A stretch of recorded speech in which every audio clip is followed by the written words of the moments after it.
Across the United States, game wardens are known by various names: conservation officers, wildlife troopers. Whichever they are called, their duties hold to be true no matter where they are. They are law enforcement officers, protectors of wildlife, and community educators. Their careers and their lives are dedicated to protecting natural resources.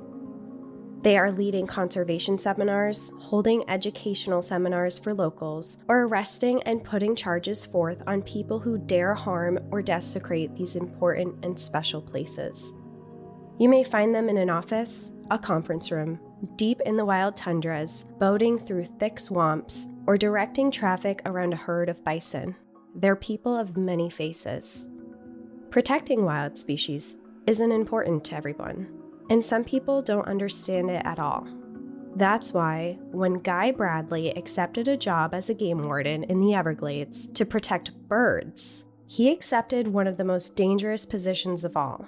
He agreed to protect a species that nobody cared about, a species that no one had tried to protect before. And at this time, birds were worth more than gold if they were dead. But he believed in their importance in the world so much that he was willing to give his life for it. And this, unfortunately, is how some of the biggest changes begin to happen, when the most devastating tragedies hit and the world is forced to finally take notice. Welcome to National Park After Dark.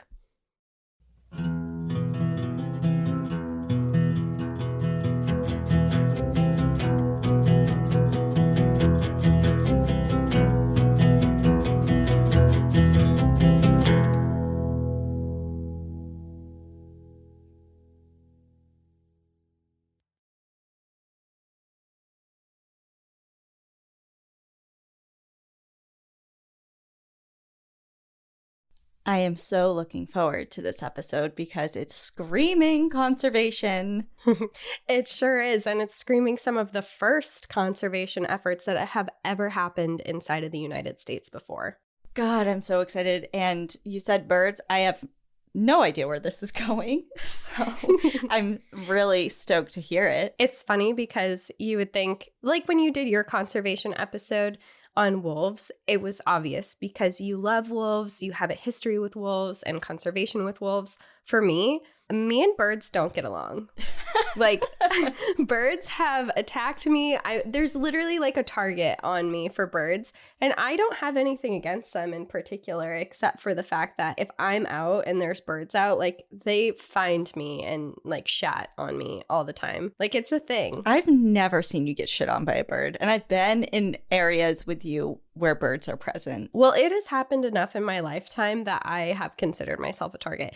There was one time I was walking along the beach and a seagull shat on my shoulder, and I was in a huge crowd, and some girl saw it happen, and she was so devastated for me that she ran down the street with napkins in her hand, and she started like wiping it off of me because she saw like how upset I was. She's like, okay, this girl's about to have a breakdown. Get her some napkins. She's like, this girl needs help. Like, this just splatted. It's in her hair. Oh, no. I've never been shit on by a bird. Knock on wood. Consider yourself blessed. I think it's considered lucky. Is it? Yeah. Well, I'm very lucky. I also got attacked by birds when I was in Ireland one time, but that's a different story. Anyway, where I'm going with this is I did this whole story as someone who isn't totally like, I love birds, I want to save them. And this story made me look at birds so differently. Oh, okay. Well, good. I'm excited to hear it. But before we do this, because once we start, we're not going to stop. Mm-hmm. You guys literally broke the internet today. You did. Today was when we put up for sale our Alaska trip, and there were so many of you who were trying to book this trip that you literally broke the website that it was on and it stopped working. So thank you. We're so stoked. I'm laughing because I'm just astounded, to be honest. Yeah. Like, I laugh when I'm either nervous, uncomfortable, or like in disbelief. And I'm just in disbelief. I couldn't even believe it. I was at work and Cassie was like, okay, like, it's going to go on sale. Oh, it's okay. It's gone. It's done. And it was literally 9:02, and it went on sale at 9 o'clock my time. So you guys blew it out of the water. We are so appreciative, but we also can understand how frustrating that could have been, or that was, for people who were trying to get on. So we feel you. We sympathize with you. We had no idea that it was going to go like that. Mm-hmm. We're so excited that we have made so many friends that are so passionate about travel like we are. But it was also really devastating for us to see your messages that are saying, you know, I was there, I was trying to book it, the website shut down, I didn't get my spot, I thought I was getting a spot and I didn't. I mean, that was awful for us too, because we want to include everyone. So we came up with a solution, the only solution that we could think of, and that is we're going to make more trips. We're going on more trips. We're going to book some more. We're going to get them out there so more of you can join.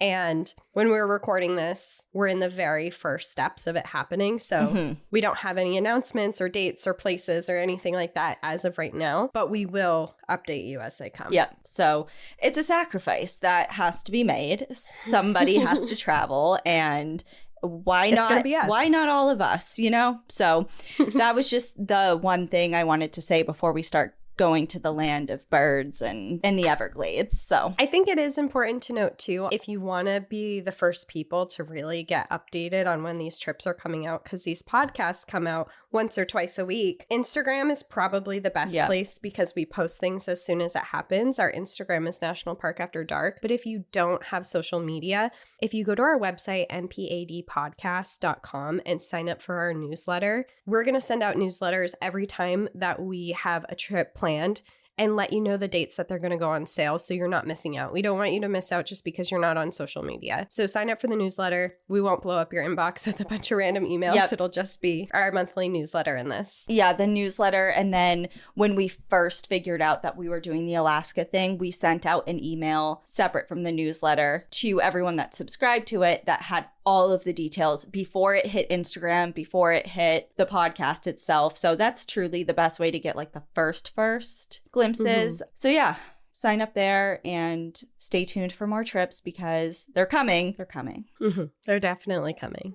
All right, let's do the Everglades because I know that we've gone a couple of times in our episodes. I think I did 1 or 2 for Patreon, and they were all like plane crashes and stuff. So yeah, I'm over There's that. A lot of plane crashes in the Everglades. This is not a plane crash. This story was actually inspired by my own trip when I went to the Everglades. I did a boat tour when I was there off of some of the mangrove islands down there in Flamingo. And I went on this trip and the guide was telling this crazy story that happened inside the Everglades. And I was with one of my friends and we looked at each other at the same time and we're like, this is a podcast episode. You have to tell this to people. This is an insane story. So here I am. And I did a much deeper dive into the story because, of course, we had limited time on the ship and we were looking for wildlife and things like that. So the tour gave a really good synopsis of what happened. And we're going to do a deep dive into it now. Awesome. And of course, before we start, I'm going to introduce you to the Everglades again, just give you a little synopsis of what is down there because it is a beautiful park. It is located in southern Florida, and it's the largest tropical wilderness area in the entire United States, and it's the 3rd largest national park in the United States behind Yellowstone and Death Valley. So this place is huge. Many of our national parks have been created because of the natural beauty there or the unique landscapes that are there and the natural resources that need to be protected. But the Everglades actually became a national park solely to protect the ecosystem there. Oh. So in the Everglades, it's home of a network of forests and wetlands that are nourished through a river that flows 0.25 miles or 0.4 kilometers per day out of Lake Okeechobee into the Florida Bay. This is the largest and most significant breeding grounds for tropical shoreline birds, also known as wading birds, in all of North America. Here is also the largest mangrove ecosystem in the entire Western Hemisphere and contains the largest continuous seagrass meadow in the entire world.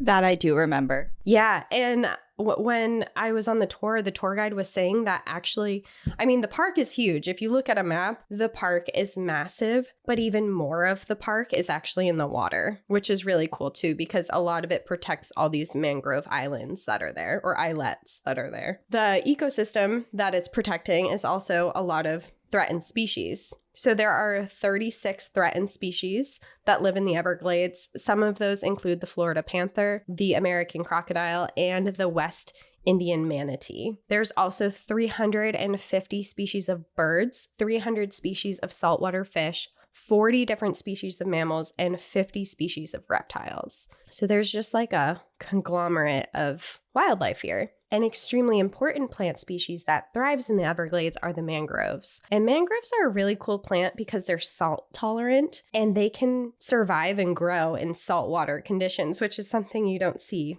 very often. It's very unique to the park.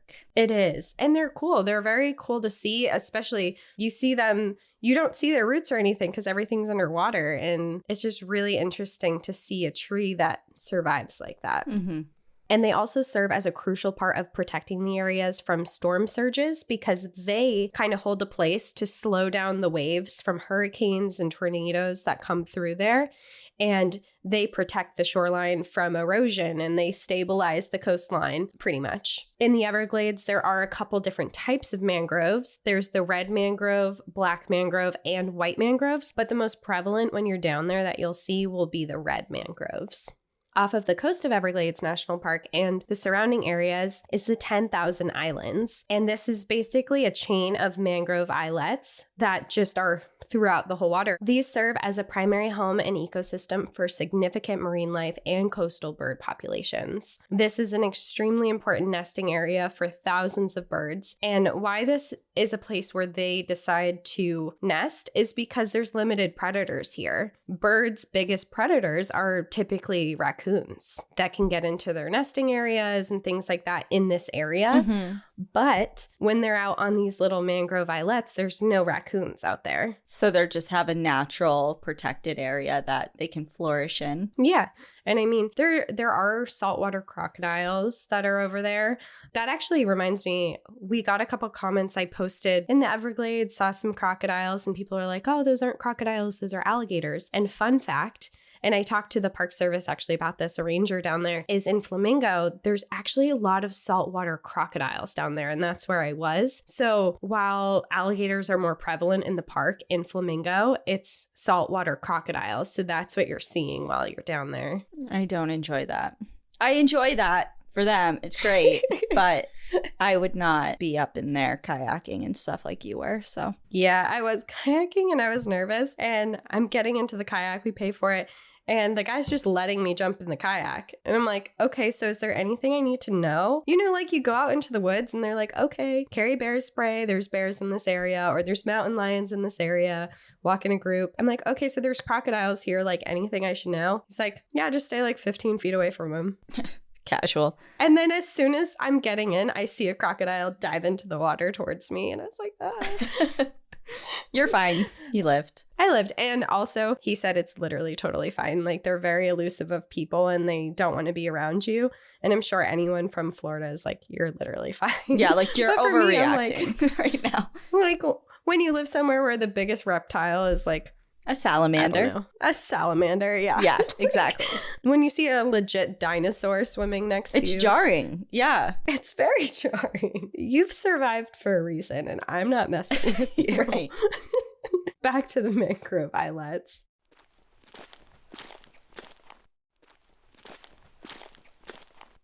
I was saying that they're safe from predators, and there's tons of different species of birds that live here. So there's white-crowned pigeons, egrets, little blue herons, tricolored herons, white ibises, osprey, bald eagles, peregrine falcons, double-crested cormorants, and there's different species of hawks, and they all live here in the same area. And birds play a crucial role in maintaining the ecosystem here. And scientists actually often look at the population of birds to study and measure how well the ecosystem is doing as a whole. So they're an indicator species. Mm-hmm. Cool. And one of my questions when I was researching this, I'm like, well, what is so significant about birds? You know, like everything has a role. What is exactly the bird's role? And they help keep species of insects, crustacean, fish, and vertebrae from overpopulating the area, which is very, very important because that helps control the health of the sawgrass and seagrass that's there. And that's really important because the manatees feed off of that. And they eat about 1,000 pounds of seagrass per day. So if that's not there and that's not healthy and thriving, then the manatees are going to die. A manatee eats 1,000 pounds a day? Yeah. What? Fatties. They're little sea cows under the... I don't know why I'm so shocked about that. I mean, I know they're big. How much does an elephant eat every day? I don't know. I didn't research that for the Everglades. Oh, okay. Well, what the hell? Because... I know it's very odd, but... Oh, wait. What? I'm wrong. I'm Googling it and it's 100 pounds. I added a 0. I was like, that doesn't wait. make any sense. Okay. 100 pounds. That's still a lot. I'm not like shaming that. I'm not like, oh, those are rookie numbers, but like, yeah. Oh, and they weigh 1,000 pounds. All right. Maybe that's where I got the 1,000 number. Okay.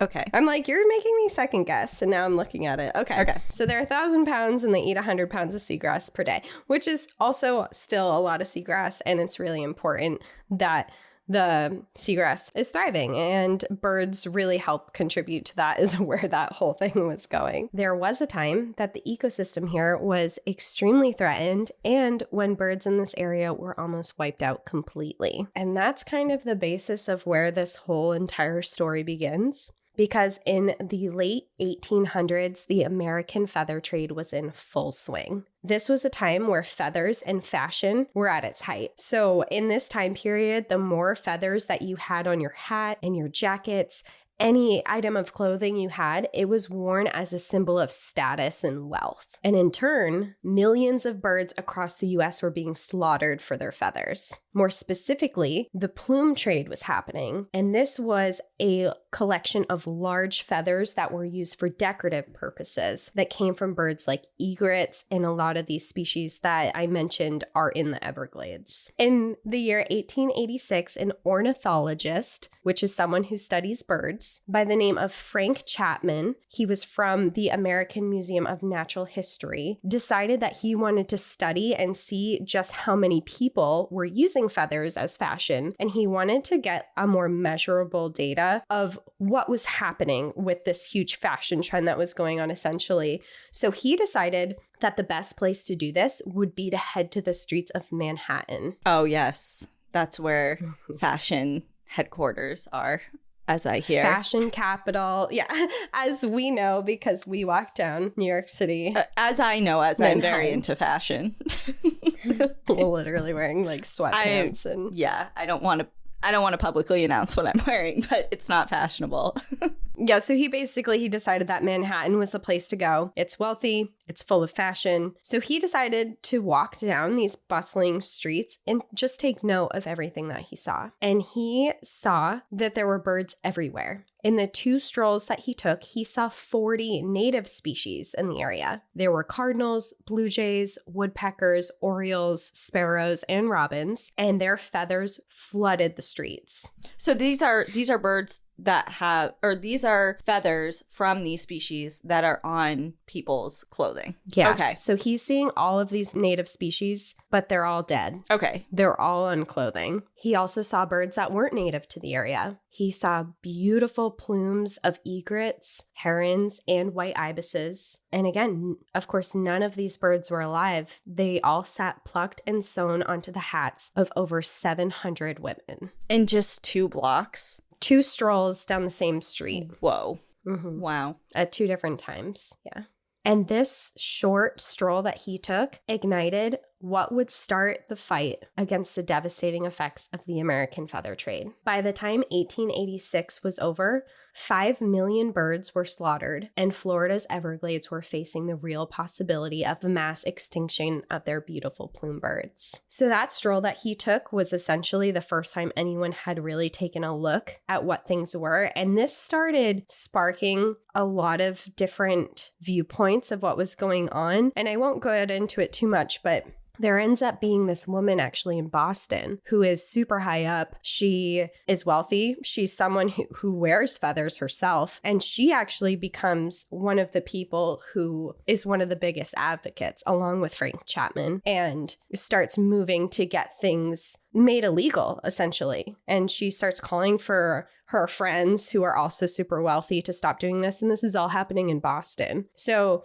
this little stroll is what kind of just ignited a fire in people to start paying attention. The snowy egret was suffering the most. The snowy white feathers had become a luxury in fashion and therefore made them the most hunted bird. Plume hunters from all over the country were heading to Florida's Everglades, to a place called Flamingo. That's where I was. It was a place that was first settled in 1892, although the Tequesta natives had lived there for many years prior, which we see most of the time that there's always been natives before. When settlers arrived, they decided to name it Flamingo because of all the beautiful pink feathered flamingos that would migrate every year from Cuba. Here was a place where plume hunting was the best in the entire country, and hunters had been guaranteed kills every time they entered the area, because here the birds flourished. There were thousands and thousands of them, and there were thousands of nesting egrets that paid big money. Shortly after these big hunting expeditions began,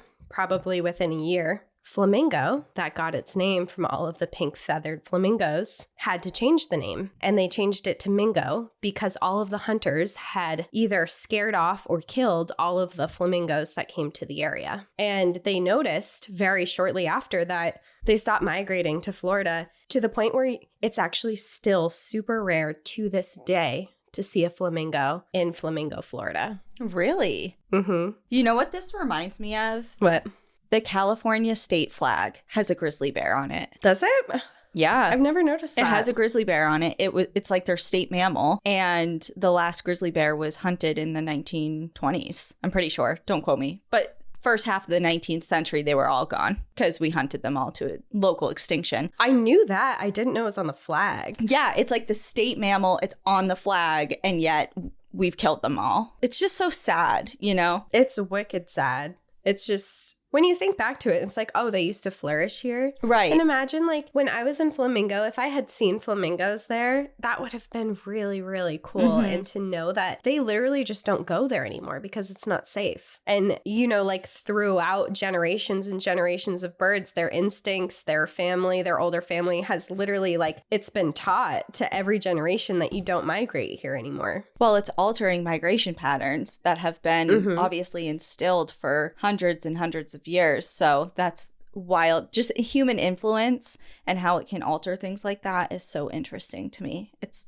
obviously depressing, but it's fascinating. Yeah, it's fascinating. And they did change the name to Mingo because there weren't any flamingos there. Right now, today, it is still known as Flamingo. That was the original name, but the locals there had nicknamed it Mingo instead. Now, during this time, the average wage of a working man for a 40-hour labor-intensive week was about $10. A hat that was made out of egret would sell for easily $130, and they were super easy to hunt in the Everglades because they were everywhere. Men would roll in on their boats with guns. They'd approach an island of mangroves filled with nests of egrets and just start shooting. Shot after shot after shot. In one afternoon, they would have killed hundreds of egrets, collecting their bodies, plucking their feathers from only their neck and back, and throwing their carcasses to the water for crocodiles and other predators to eat. This always occurred during nesting season, which meant after they destroyed and killed the birds of these nests, they left the babies and eggs behind. The baby birds were left too young to survive without their mothers and would wait to starve or be picked off from other birds of prey. Their eggs would never hatch, or hunters would just throw them out. In one afternoon, these hunters would kill 2 generations of birds. That's insane. And this is clearly before any regulation of any kind. No, at this point, birds really weren't thought of anything of importance. And also, it's important to note at this time, there's actually no conservation efforts that have ever been established in the United States. What? I'm sorry, what year is this? This is in the early 1900s. Okay. I wonder when the Migratory Bird Act. Well, this is a direct influence of that. Oh. The story. Okay. I'm jumping ahead of myself. I actually don't go too much into the Migratory Bird Act for it because the story has a lot of other things that jump into it. But it's influenced it, so it's obviously after. Yeah, it is after this. And this entire story is actually what started the very first conservation effort that ever happened in the United States. I mean, clearly something had to be done because this is nuts. It's irresponsible. It's so irresponsible hunting. These hunters are just going to these places and just shooting as much, how long. They could stay out there for days, weeks. It didn't matter. They could do whatever they wanted. And egrets weren't the only victims in these huntings either. Herons were also killed in large numbers, and they were a bird that only the back plume feathers were used, and they were sold at 40 cents a plume. So they were killing these birds for literally only their back feathers. It's crazy. Spoonbills were sold for $2 to $5 per flat skin. The legs, wings, and head are cut off from the bird, only using the body's skin and feathers and cut in a way that flattens completely, that is used well for clothing. So they throw out almost the entire bird. Okay, this reminds me of shark fin soup. How they do, you're looking at me like I have 5 heads. Is that literally when they only use the fin? Yeah, so you can look up, it's horrible, but they literally will get sharks from the ocean and right up onto the side of their boats, they'll slice off their fins and then just throw their body back into the water. So they're alive still, obviously can't swim, and they just die. Oh my God. And there's just thousands and thousands and thousands of pounds of shark fins it's like a delicacy, I think, somewhere. Yeah. So it's the same thing. It's just using a very small portion of an animal and then the rest is just tossed back. The disregard for living creatures is just insane to me. And it's like I said, like it's a luxury thing, the soup. Mm-hmm. These feathers are obviously used for luxury items. Like no one is going to die if they don't have a plume hat. No, this isn't for warmth either. It's not like, oh, they need this. Well, that's what I'm saying. Like this is just totally, yeah. It's all fashion related, nothing of importance. They also hunted the Carolina parakeet, which was the only U.S. native parrot, and the passenger pigeon. And they hunted them so incredibly irresponsibly that it directly led to their extinction. The last captured Carolina parakeet and passenger pigeon lived out their days in a cage at the Cincinnati Zoo. The last parakeet, named Incus, died on February 21st, 1918, in the same cage that the last passenger pigeon, named Martha, had died in 1914. I hate stories like that. Just like the last of your kind type of thing is just so depressing. And in a zoo, too. You know, it's like, come on. Yeah. And it was directly because of the hunting in the Everglades. This was somewhere that they both thrived here. I mean, I know extinctions happen all of the time and they'll continue to happen with or without human influence. It's just when we can directly trace an extinction and link it to human activity is when it hits you, you know? Yeah.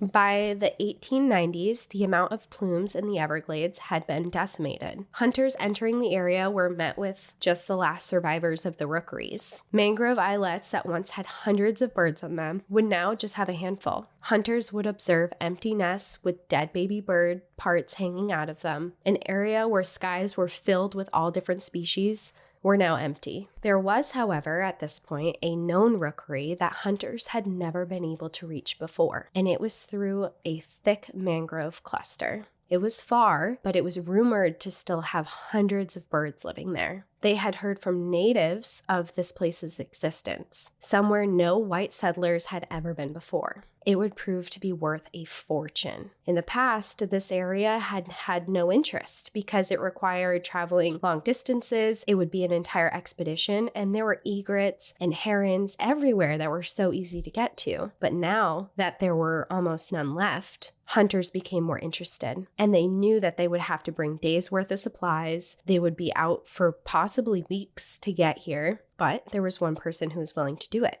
George Eliot Cuthbert decided that he was going to seek out this little island in hopes to cash in. He was an experienced hunter and had sailed through the Everglades and mastered how to navigate around the thick brush of mangroves. He was a navigator, fisherman, and hunter, and if there was any person who was going to be able to get to this very remote area, he knew that it was him. He headed out into the channels with all of his gear, switching between sailing and then pushing and dragging his boat through thick mangrove clusters. He trudged his way through shallow waters where water moccasins lived and other venomous creatures, mosquito-infested areas, and crocodile territory. He climbed trees to try and see where a large concentration of birds would be. After what seemed to be hours of looking, he found nothing, but he was seeing more and more birds in the sky. After more hours of pushing his way through thickets of mangroves and clouds of mosquitoes, he finally found it. Sitting less than a mile in front of him, he saw a cloud of white. Thousands and thousands of plume birds and their home. He took a few minutes to take in the beauty of the sight.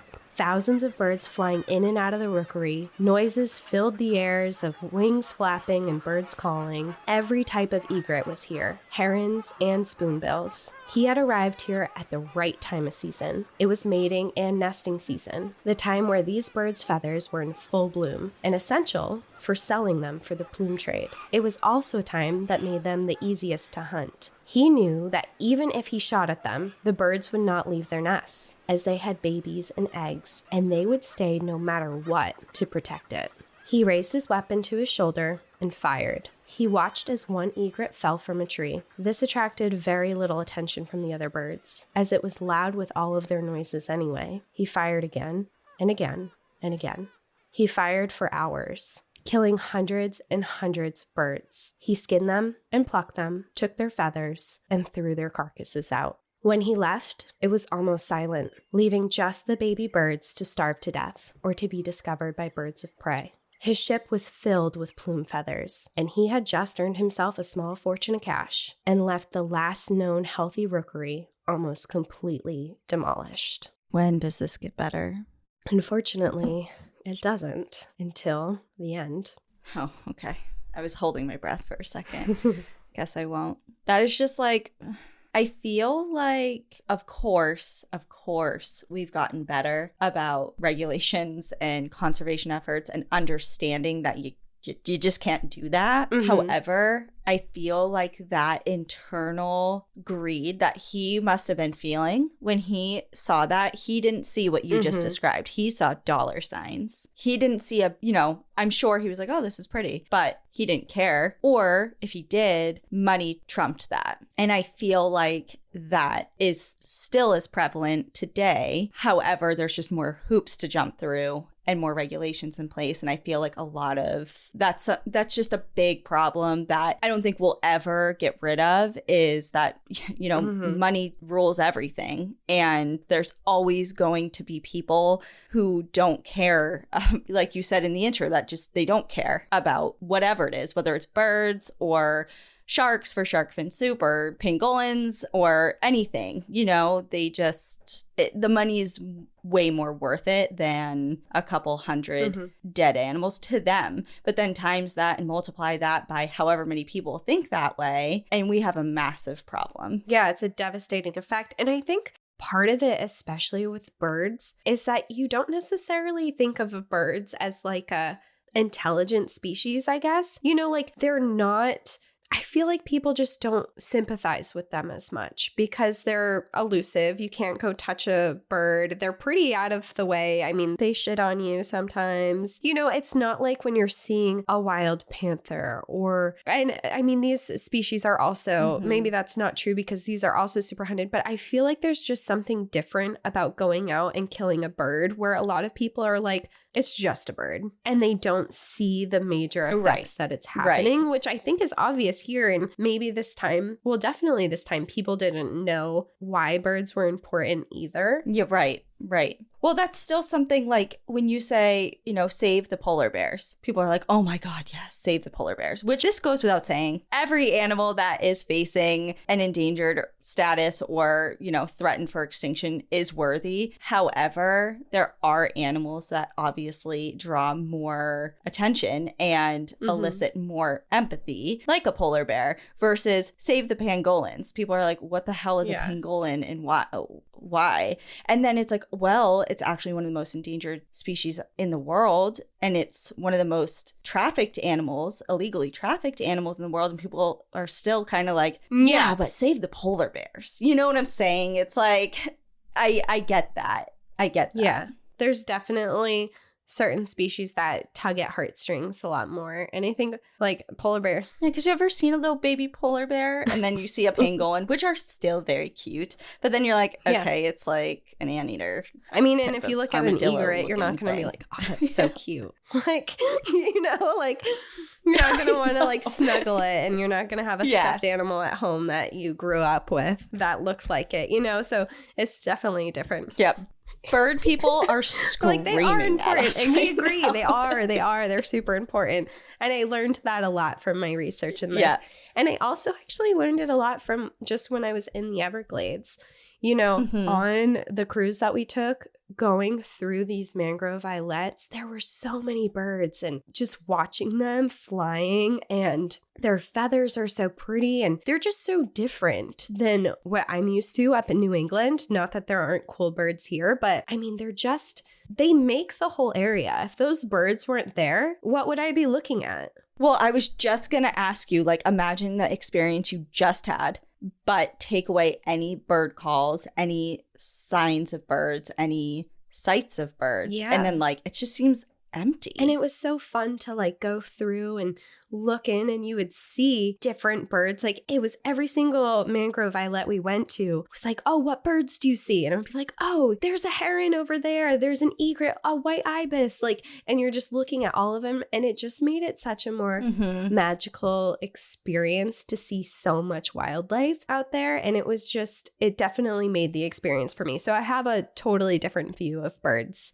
than when I went into the Everglades from when I came out. So this clear decimation and disregard for the bird species in Florida had caused an uproar and demand for conservation efforts to be put into place. The Audubon Society in Florida was specifically created to try to establish rules and protections around birds. Within a year, 39,000 people had joined the society. In 1900, Frank Chapman, who I mentioned earlier, he was the one who strolled the streets in Manhattan, he had been a major resource for the Audubon Society, and he actually created a volunteer Christmas bird count where over a 3-week period, volunteers would count and observe the amount of birds in the area. And this actually attracted over 2,000 people. And eventually in 1901, the Audubon Society pushed through a legislature that outlawed plume hunting in the entire state of Florida. Oh, wow. Yeah, so this really, I think the whole point of this volunteer trip was to create a care for the birds. Yeah. You know, and from what I read, it's still something that goes on to this day. Well, I mean, from a scientific point of view, to have so many volunteers that are essentially just gathering data for you for your study, but to them, it's a fun thing that, I mean, I'm sure these are amateur bird watchers anyways, doing it from their back porch, you know? So to go out and do it in a different way and to actually be contributing to something, I think is a big draw. And it's become like a Christmas tradition too. Yeah. So with this new legislator that happened, this created a big problem because hunters didn't believe that it was a law. First off, they're like, no, we've done this forever. Like, it's fine. Plume hunting's fine. So they continued to hunt, or they knew that it was a law, but they just didn't care. And the reason that they were able to do this is because the Everglades and the 10,000 islands weren't being monitored or patrolled. So it was super easy for hunters to go out and continue doing what they were doing and never be caught or seen. And especially because the biggest fashion markets were outside of Florida. So they weren't selling these plumes to anyone in Florida. They would sell them to Boston and New York. So when they killed these birds, got out of there, they shipped it up north, and it was like it never happened. So this created a huge need for a game warden to patrol southern Florida, and they had the perfect man for the job. He was a man by the name of Guy Bradley. Now, Guy Bradley has a history of why he was chosen, and he was born in 1870. He was originally from Chicago, Illinois, where several members of his family held high positions in law enforcement. His father worked for the post office, and he lived there for 6 years before his father accepted a different job in Fort Lauderdale, Florida. He moved there with his parents and his sister Flora and his brother. Unfortunately, while they were living there, they all fell ill to an unknown sickness. His little sister Flora was especially affected by this and later died. Guy Bradley was also extremely sick for almost 2 years, but he ended up recovering. After being devastated by the loss of his sister and not knowing what caused the illness in the first place, the family decided to move to Lake Worth, Florida, where his father accepted a job at another post office. And he accepted a job as a mailman. This was no ordinary mailman position. These men in the 1800s were referred to as the barefoot mailmen. Have you heard of them before? No. They were called this because often these men had to walk or travel by boat because there were no roads between the 68-mile stretch between Palm Springs and Miami. So they would often travel in rowboats and then walk for miles along sandy beaches to deliver mail. Wow. Can you imagine that? No roads between those I know, two it's just cities. like you're sitting in traffic for hours. You can't get away.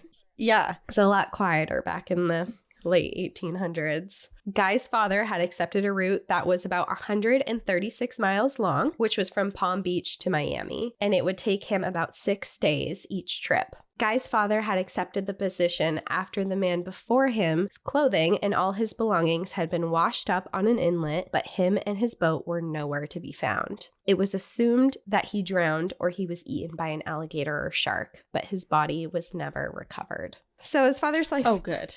They're like, hey, we have an opening. This guy just died, maybe, we think. We're pretty certain. So do you want to come take over? And he's like, yeah, that sounds great.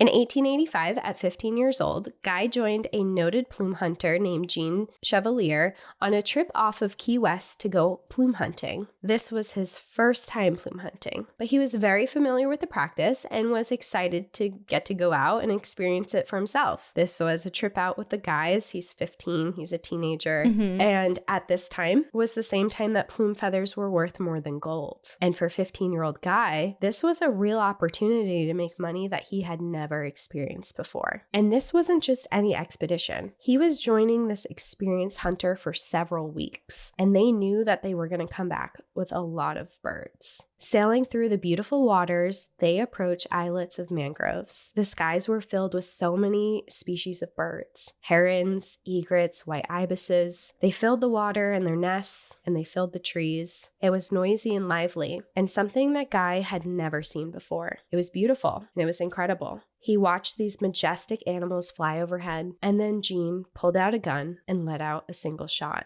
Guy watched as the snowy egret fell from the tree. It was a good shot, and the bird died immediately. Next, it was Guy's turn. He pulled the gun to his shoulder and aimed. He took a deep breath and then pulled the trigger. Down went a blue heron. He got it. He was filled with excitement. This was his very first kill. They continued to shoot into the islet until almost every last bird was killed, 200 of them at least. They collected their kill, plucked out the feathers they needed, skinned parts of the birds that were helpful, and then threw their carcasses to the water. When they had arrived, it was loud with the flapping of wings and the calls of birds. But now it was almost silent, with only the single chirps from the babies that now remained parentless in their nests. It was now time to move on to the next rookery. They continued to do this for days, and then weeks. When they finally returned to the shore, they brought back the plumes of 1,397 birds. Plumes that had belonged to over 36 different species. Guy, who had originally felt accomplished in his first several kills and excitement for the payout, returned feeling more ashamed. He had killed and watched so many birds die. He had spent time on the water observing their beauty and their homes to only destroy them. The worst part for Guy happened as they were leaving. They'd sail away, listening to the babies crying out for their parents, knowing that they were being left to die. After this, Guy Bradley did go plume hunting again a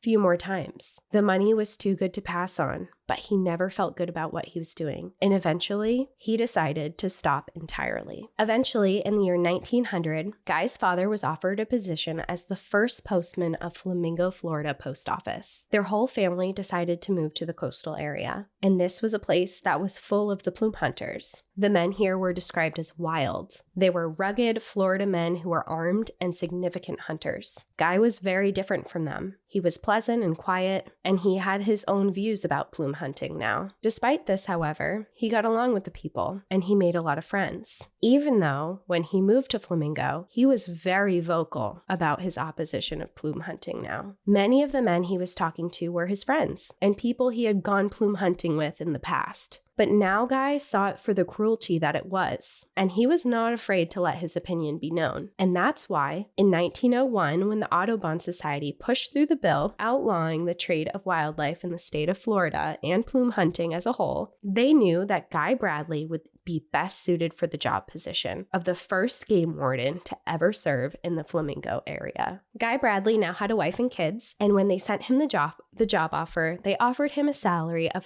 $35 a month, which at the time was enough to take care of his family. This offer was especially enticing because of his family's history. He had always dreamed of being part of a law enforcement job. His family in Chicago had been significant people in law enforcement, and he had always dreamed to serve in some way. And this was better than he could imagine. It wasn't the same as the big city of Chicago. He wouldn't be dealing with robberies and violence. His challenges here would be different. He would be facing alligators and crocodiles, venomous snakes, mosquitoes, and the most dangerous of all, the plume hunters. He knew these men, and he knew if they were backed into a corner, threatened with arrest while trying to make a fortune off of these feathers, it was quite possible that they would use their firearms on him. He requested that he would be allowed to employ an assistant to help him. He knew the dangers of the job, and he wanted an extra person there. They agreed to his conditions, and he received a letter notifying him of his new job title. It stated, Mr. Guy Bradley of Flamingo, Florida, is now employed by the AOU as a warden for the purpose of enforcing the bird law of the state of Florida, Chapter 49, approved May 29, 1901. The duties of said Guy Bradley are to strictly enforce the said Florida bird law to effect that he shall prevent the killing of all protected birds or the taking of their eggs. He was now single-handedly employed to patrol hundreds of miles of mangrove islets alone, with just one assistant who he decided to employ his older brother. He took this job very seriously. He took the time to educate others on the issues of plume hunting and the importance of the birds. He went around posting warning signs throughout the area, stating that hunting was punishable by law, and he spoke to hunters directly and told them of his new job position. He headed out into the most remote rookeries for any sign of hunters and would spend days deep inside the Everglades. In his first month of working, he wrote a report of his experience on the job. January 16th.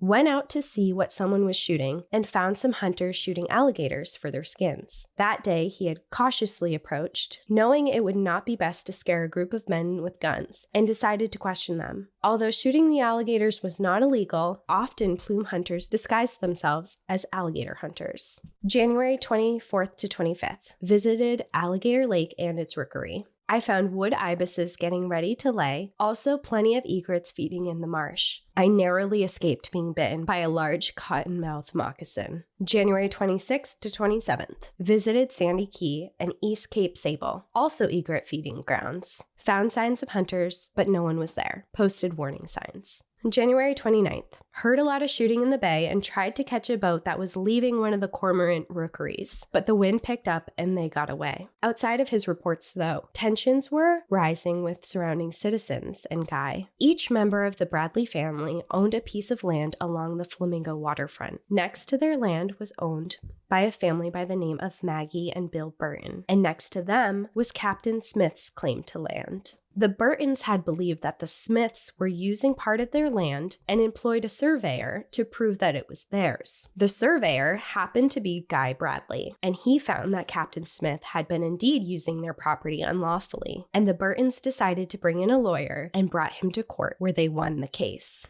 To make the tensions worse between Guy Bradley and the Smiths was that the Smiths were known plume hunters, and over the next year, Guy Bradley arrested Captain Smith's sons twice for plume hunting. The second time, Captain Smith blatantly told Guy, "If you arrest one of my sons ever again, I will kill you." On the morning of July 8th, 1905, Guy was in his home when he heard the sound of gunfire. He ran out of his house and out the door and looked into the bay. About 2 miles off of the shore of his house was Oyster Key, a small islet of mangroves. He could see in the distance a blue schooner ship. anchored nearby. He recognized the boat immediately. It belonged to Captain Smith. He knew what he needed to do, and he needed to go out there and confront them. And unfortunately, he had to do it alone. His brother was out of town, and he was the only warden in the area. He grabbed his pistol, and he tried to hop onto a sailboat, but there was no wind, so he grabbed a rowboat. Before he left, he said goodbye to his wife and his toddler. His wife had recognized the boat as well, and knew about the altercations Guy and the Smiths had had in the past. She was really nervous, and she watched him the entire time as he paddled out to them. It was 9 a.m. The Smiths saw Guy approaching, but there was nowhere that they could go. It was low tide, and their boat was stuck in the sand. They'd have to wait before they could leave. Guy, from afar, let out a warning shot into the air. It was a signal to tell them to stop shooting the cormorants in the rookery. Captain Smith's sons looked at Guy and let out a single shot again into the rookery. Then, they very clearly stepped up into the boat holding 2 dead cormorants in their hands. "I'm here for your sons," Guy Bradley called out. Captain Smith replied, stating that if he wanted him, he would need a warrant. Guy replied by stating he didn't need one. He saw with his own eyes them shooting into the rookery, and the birds that they had in their hands was enough to arrest them. Guy instructed Captain Smith to put down his gun. "I'm not putting down my gun. If you want them, you'll have to come aboard this ship and get them yourself," Captain Smith responded. "Put down your rifle and I will come aboard," Guy stated. Captain Smith drew up his gun and fired at Guy. Guy slumped over in his dinghy, and then the boat slowly began to drift away. Still with nowhere to go, the Smiths had to wait aboard the ship for high tide to come. And when they did, Captain Smith sailed straight back to his home. He alerted the rest of his family that he had to leave right away and that he was heading to Key West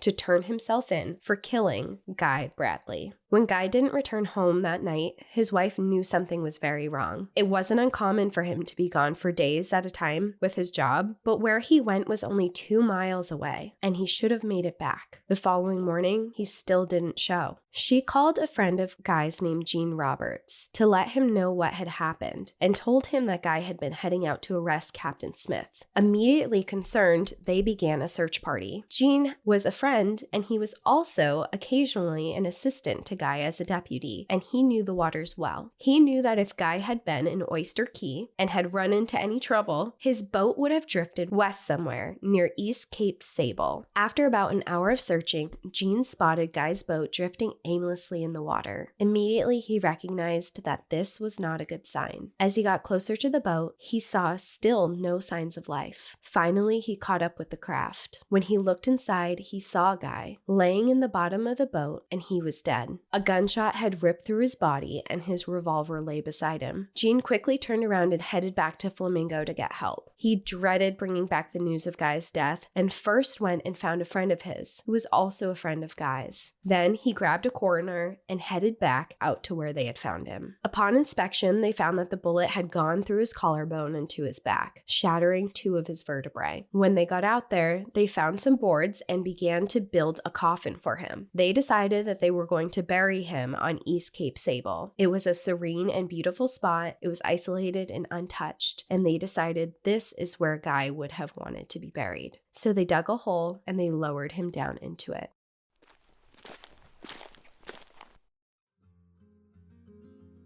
Despite what we may see on social media these days, we are all human, and we have all experienced a bad skin moment, which somehow usually comes up at the worst possible time. I swear it's always like right before a presentation, or you have to be in a large group, or you're going on a date. I remember once I worked so hard on a project for school in my biology program. I'm talking like my senior thesis. I worked on it for months. I was super proud and confident in the material, but the day before this presentation, I woke up with a breakout and suddenly my confidence totally tanked. It made me feel like I was sticking out like a sore thumb and everyone was going to be just staring at my blemishes instead of listening to my work. But what I realize now is that we've all been there. We have all had struggles with our skin, and that's why we are so excited to partner with Apostrophe. Apostrophe is a prescription skincare company that offers science-backed oral and topical medications that are clinically proven to help clear acne. Apostrophe connects you with a board-certified dermatologist who will create a personalized treatment plan that is perfectly tailored tailored to your unique skin. All you have to do to get started is to go to their website and take their online quiz, which will ask you about your skin goals and medical history. Snap a few selfies, and your dermatologist will create your customized treatment plan. Our skincare needs change over time, and Apostrophe knows that. They treat all types of acne, from hormonal to facial acne, and even acne that appears in different spots on your body, not just your face. We're talking about your chest, your back, your butt. They treat breakouts from head to toe, which is very helpful since I've been working my butt off on the Peloton lately, and I've gotten a couple blemishes between my shoulder blades where my sports bra usually lies. We have a special deal for our audience. Save $15 off your first visit with an Apostrophe provider at apostrophe.com/NPAD when you use our code NPAD. This code is only available to our listeners, so to get started, just go to apostrophe.com/NPAD and click begin visit. Then use our code NPAD at sign up and you'll get your first visit for only $5. That's apostrophe.com/NPAD. And use that code NPAD to get your dermatologist crafted treatment plan for $5. Thanks, Apostrophe, for sponsoring the podcast. Meanwhile, while all of this is happening, Captain Smith had made it to Key West, and he walked straight into the sheriff's office and admitted to killing Guy Bradley. He stated that he shot him, and he didn't know if he was dead or if he was injured. The sheriff then immediately took him into custody and called the prosecutor. I'm kind of shocked by that. That he called someone? Or that he confessed? That he just walked in and turned himself in. He's clearly taunting the guy. Do you know what I'm saying? Like, him and his sons were taunting him. He already didn't like him. He shot him, obviously, without needing to, of course. Like, what's his end game here? Well, what's his end game? But also, I feel like maybe he knew that it would come back to him anyways. Well, that was part of it, is he did know that it was going to come back to him because he was off the shore of his house. Some people assumed that he actually lured him out on purpose because there's so many places, mangrove places, that he could have gone, and he chose one that was right off the shore from his house. Right. Well, that's what I'm saying. He's being exactly. He's taunting him and luring him and enticing. He's just getting him riled up for an altercation, kind of using that situation as an excuse to get into it with him. So I feel like maybe he did just admit to it because he's like, well, it's very clear. And people saw his boat out there. The wife knew that that's what he was going to do. It's not like it was a total unknown. I think he had a strategy behind it too, because he was offered $5,000 bail after he said what happened, but he denied it, even after a friend offered to pay it for him. And he denied it because he thought that the Bradley family would come back for revenge. And he thought that they would show up with guns and there would be more shootings. So he actually, he kills Guy Bradley, and then he's like, Guy Bradley's family's going to come after me. I'm going to be safe if I turn myself in. He was fearful of retaliation. Mm-hmm. Okay. This is so weird. Well, this is also the early 1900s. This is more of a lawless. This is the Wild West of Flamingo, Florida. It's all in the name. But with the news of him turning himself in, there were a few friends of Guy who reached out to the Audubon Society to let them know of Guy's untimely death. And they also requested that they send their best lawyers to help him with the case. They knew they were going to need a lawyer. They wanted to get justice for Guy. And the Audubon Society was devastated when they heard the news. They were the ones who employed him. They knew the risks when it was happening. And they were just like, of course, we're going to send you a lawyer right away. Meanwhile, Smith had already started telling his story, and he was claiming self-defense. He told the story of how Guy Bradley had seen his son shooting and approached them. He said that Guy Bradley had let out a warning shot and demanded to arrest both of his sons. And then Smith stated he needed a warrant. He couldn't come onto the ship. He then stated that Guy Bradley said that it wasn't necessary for him to have a warrant and began getting angry. He started yelling and cursing at them, and then he said that Guy Bradley fired a shot at their boat and hit the sail. It was in that moment that he retaliated by firing back at him in fear of his life, and the shot hit Guy. He then said Guy stood back up on his knees and tried to fire a shot at them again, but he was too weak and fell into the boat and then drifted away. Immediately, there's a few discrepancies in his story. And the first that they noticed was that Guy was left-handed. And if he was actually trying to shoot at them, he would have been shot on the left side of his body, just in the position that he was in when he was shot on the right side. Also, because of the vertebrae that was shattered in the shot that did hit him, it would have been impossible for Guy to have stood back up on his knees to try and fire another shot after that. Nice try. Yeah, nice try. And another issue was there were actually 2 more people on that boat who were in the lower deck. Oh. Aside from his sons. That I'm sure would back their dad up. Mm-hmm. There were 2 other people and they were friends of him, but they stated they never heard Guy shoot. They didn't hear him yelling angrily.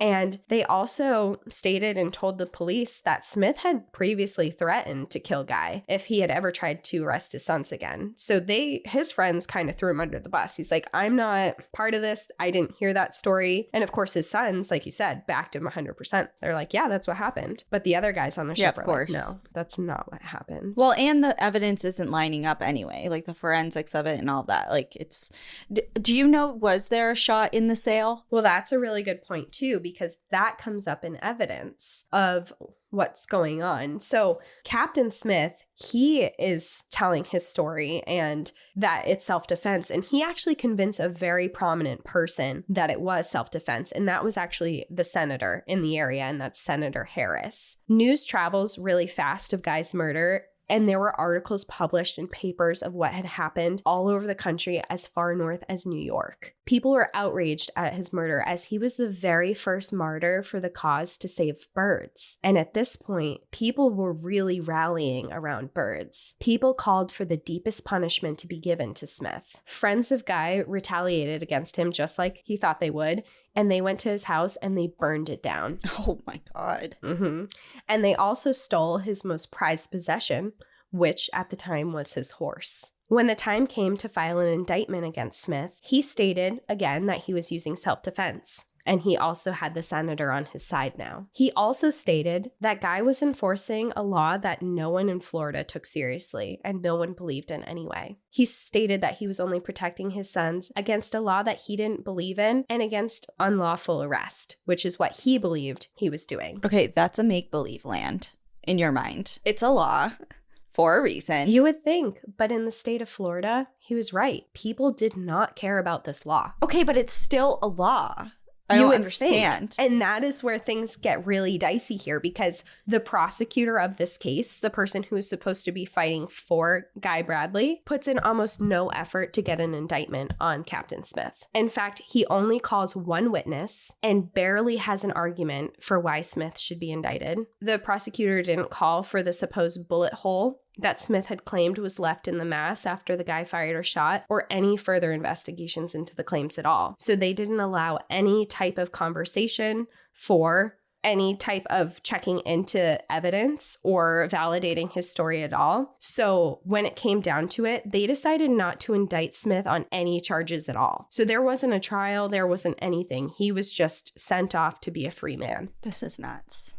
After Guy's death, an ornithologist by the name of William Dutcher wrote a eulogy for him, describing him as a fearless and brave man. He wrote, "A faithful and devoted warden, who was a young and sturdy man, cut off in a moment for what? That a few more plume birds might be secured to adorn heartless women's bonnets? Heretofore the price has been the life of the birds. Now it's added human blood. Every great movement must have its martyrs, and Guy Bradley is the first martyr in bird protection."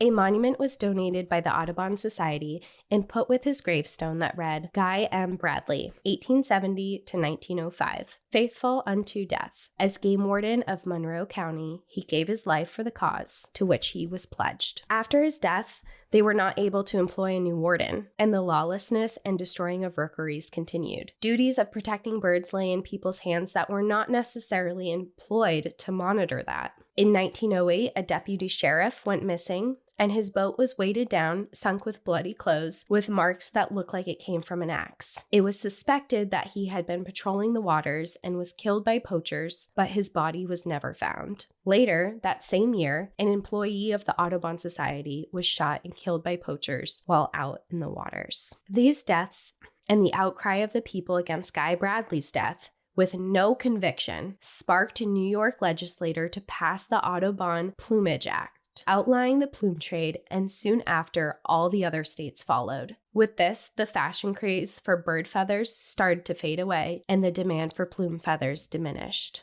Guy Bradley's remains, gravestone, and monument were washed away by a hurricane in the 1960s. They were found, and he was returned to his resting place. In 2017, Hurricane Irma came through and uprooted his burial again. His remains were never found, but his gravestone and his memorial were recovered. In Hurricane Irma, the Flamingo Visitor Center was destroyed, and since then, the park has constructed the Guy Bradley Visitor Center that is set to open this summer. Inside, they will have on display his gravestone, and they have also named a walking trail after him called the Guy Bradley Trail that is paved along the coast. In 1988, the National Fish and Wildlife Foundation established the Guy Bradley Award to recognize achievement in wildlife law enforcement. In 1997, Audubon Society Everglades Ecosystem Restoration Campaign created the Guy Bradley Lifetime Conservation Award that is given to people who promote conservation and offer workable conservation solutions. So even in his death, and even though there was never justice served, he continues to this day to be a huge symbol in conservation and bird conservation, and it led to a lot more protections throughout the country for different birds. And he was the first martyr in conservation that was a staple to beginning conservation and protection efforts throughout the entire country. What a wild story. That is, I know I say this a lot. I feel like I say this a lot, at least. Every single time I'm like, wow, that's like my favorite story you've ever told. And I feel like this is my favorite story you've ever told up until now. Because obviously, huge sucker and soft spot for conservation stuff, but especially because this one, just like you said, marked such a change and elicited such a change. And so I have a question, I guess, clarification wise. So after all this happens and the Plumage Act was enacted, I don't know if that's the right terminology. So was that banning and outlawing the trade of plumage or buying and selling it? All of it. It was essentially created to stop the fashion industry for being able to produce it. You weren't able to buy it, sell it, anything legally. Gotcha. Because I was kind of thinking, like, before you were describing that and you were saying how, like, you were naming all of these people who have essentially died in the line of duty, and which continue to. I mean, wildlife officers and conservation officers and people who are out there patrolling for poachers, that is one of the number one most dangerous jobs you can do because of that reason, because people are out there to literally kill you because you are the law. And you're out in the middle of nowhere, you know, like it can happen and no one's going to see, no one's going to tell. And so I was thinking, like, you know, all of these laws, and when you were saying, you know, people didn't care about that law.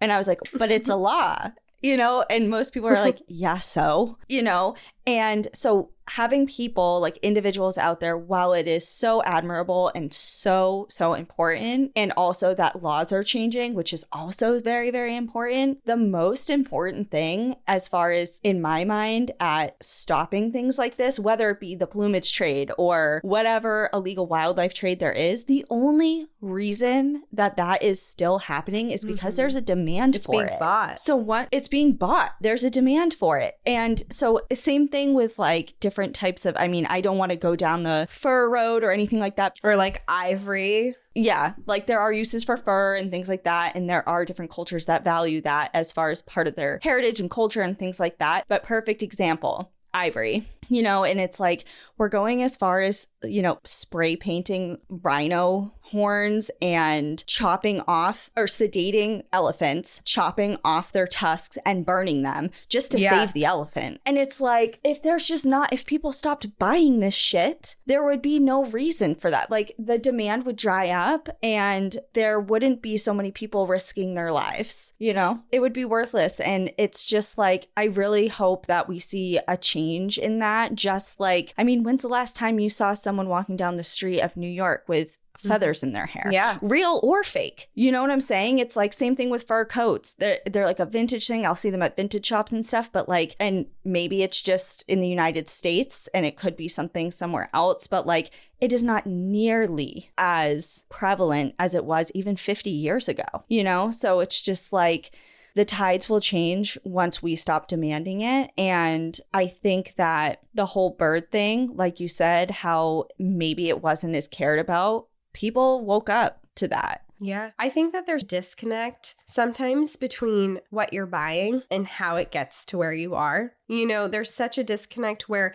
a good example in New York, these people who are buying these plume feather hats and these jackets and whatever, they're just walking into a store and being like, this is beautiful, I'm going to buy it. They're not in the Everglades killing thousands of birds and floating away in a boat, listening to their babies crying out and like knowing they're going to die. And so that's so different. I think like if you really wanted a hat and you had to go out and kill an egret and watch its babies be eaten by another animal, you probably wouldn't buy the hat. Right. Well, there's that. And there's also the thought of, but I'm just one person. I'm just buying this one hat. And what difference am I really making by either not buying it or buying it? You know, but again, multiply that by how many thousands and millions of people think that way. And it seems so insignificant, but it does truly matter. But like you said, the disconnect is like the biggest thing, I think. Yeah. And if you look at things like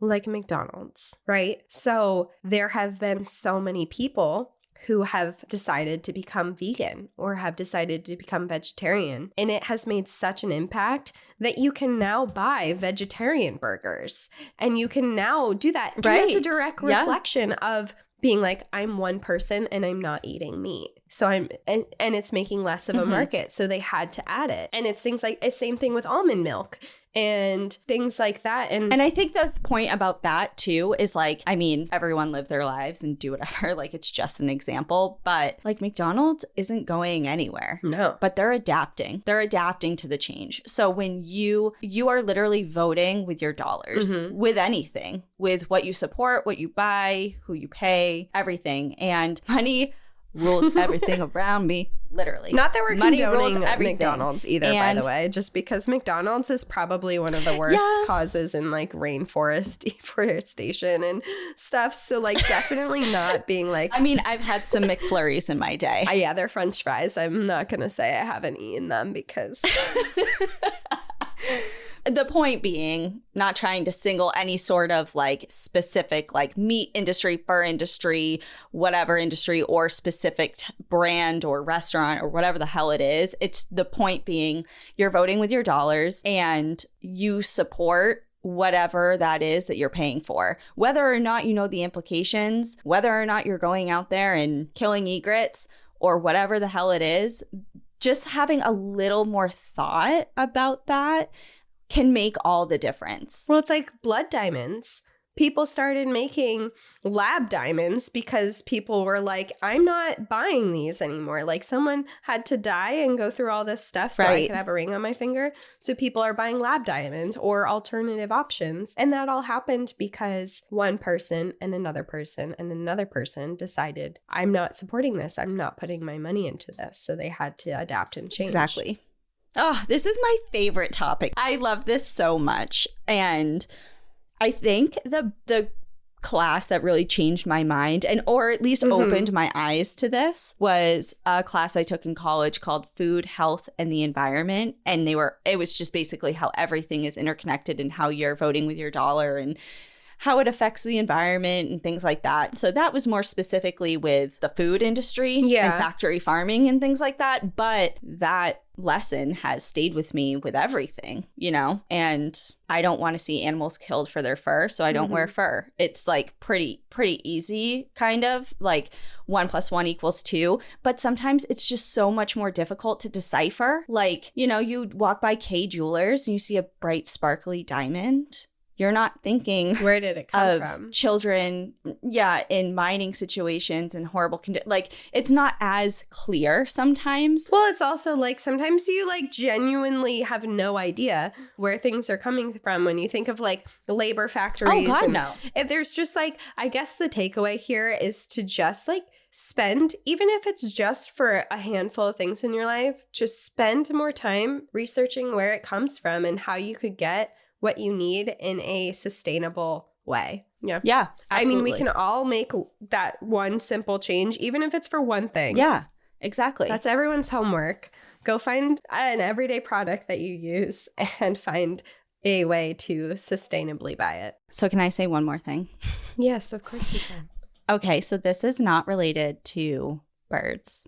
Okay. But I think that ship has sailed. But speaking of doing a little research and seeing where your things are coming from, this isn't exactly like where the source is coming from, but there's a really cool app that I read about a couple years ago, and it's called Cruelty Cutter. And you can download it onto your phone and you can scan any product, like you pick it off the shelf at the store and you scan it, and it'll come up with whether or not it was tested on animals. Like if it's not clearly marked. Oh, wow. What's it called? Cruelty Cutter. Like cut out the cruelty. Yeah, I love that. Especially for like makeup and things like that. Yeah, because now you're seeing like a huge advancement and push for like not tested on animals, and it's like clearly stamped on there. But sometimes things are more obscure and you don't know. And I mean, I don't do it for every single thing I do because I'm human and I forget. I'm not scanning every single little item. But after using it for a while, I kind of stay with the same things anyway, so I know. But it's just a cool little thing to like, if you happen to think about it, like, I wonder. And then you can use it. I love that. That's such a cool recommendation. I'm going to download it. And we're not sponsored by them or anything either. That's just like literally just something that is cool. No. Oh, that's awesome. Yeah. Sponsor us. Okay. All right. Well, I think... Sponsor Cruelty Cutter, whoever you are, whoever you are created. Actually, I think it was created by like some company that was involved with beagles and like how beagles are used in laboratory settings, and beagles are usually tested on in a lot of places. It's sad because beagles are so sweet. I know. But anyways, so yeah. Okay. Well, Cassie, literally thank you for sharing that because I loved it. Yeah, I really enjoyed that story. And I will say, if you go to the Everglades, go down to Flamingo, grab the boat tours there. I mean, it's literally the Flamingo dock. It's right next to the visitor center. Go there, get on a tour, and go listen to the story too, because the tour guide tells you this story in the location that you're at. And you said if you're down there, I mean, you said it opens this summer. Yeah, the visitor center. I need someone to tag us in that. Yeah, send us a photo of his grave and that they're going to have on display there. And walk the Guy Bradley Trail. I walked a bit of it. I didn't do the full thing, but I walked a bit of it. It's literally in the visitor center parking lot. You can do that. Take the tour. You can see the island where he was buried at one point too. And it's really cool. You really get immersed in his entire story. So if you're interested and you want to go there, I highly recommend it. I had a really nice time. Awesome. All right, everyone. Well, hope you enjoyed, and we'll see you next week for another thrilling story by Cassie. Yeah, 2 in a row. 3 if you're on Patreon. Oh my God, yes, I forgot. Okay, yeah. All right, we'll see you guys on Monday. In the meantime, enjoy the view. But watch your back. Bye. Bye.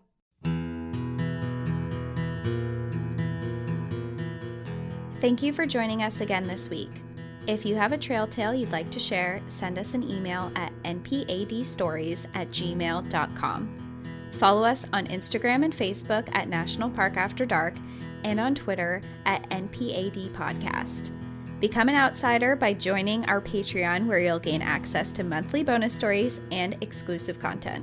And remember, when you support our partners, you're supporting our show. To access our special discount codes along with source information from today's episode, check out the show notes. For information on the show, to shop our merch store, sign up for our newsletter, and more, visit npadpodcast.com. And if you're enjoying the show, please rate, review, and subscribe wherever you listen to podcasts.